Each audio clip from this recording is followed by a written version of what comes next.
always say, keep your eye on the prize, focus, think clearly. There should be some clarity to execute and to think about what is it going to take to overcome this. And so that's how I stay in this business, because it's always something going on.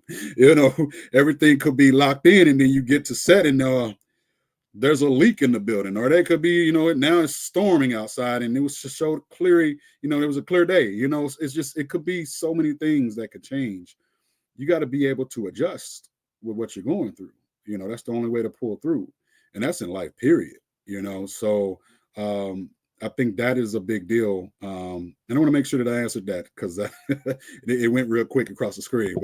But Yeah. Let me put it back up. What's the most valuable piece of advice you'd offer someone looking to break into the film industry? okay, yeah, to break into the industry. Okay, so that was for the filmmakers, and then to break into the industry.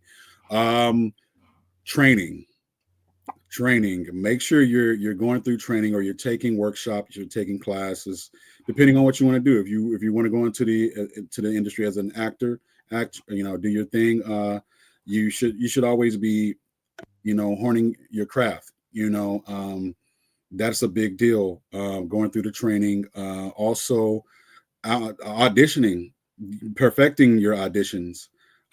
Also, shout out to Nikki Dixon. She has a great, incredible class I'm always hearing about, where she's working with actors, and they actually do some filming towards the end, to actually, showcase what they've learned. So there's so many different things going on over there. She's a great resource. Also with the SAG industry, SAG, a part of them as well. So she's a great resource, and just an incredible person as well. So that would be a big deal.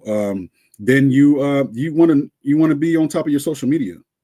You want to make sure that you're exposing yourself to that your work is getting out there. You want to make sure you have a reel together when you start to get that work. Make sure you got your headshots. Do not show up to an audition without headshots and a resume as you build it.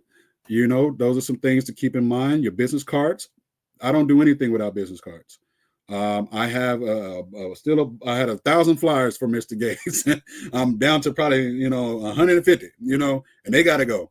And so you always want to make sure that you're putting yourself out there. That's the only way to be seen, and to be heard. So those are big deals. Those make a lot of sense.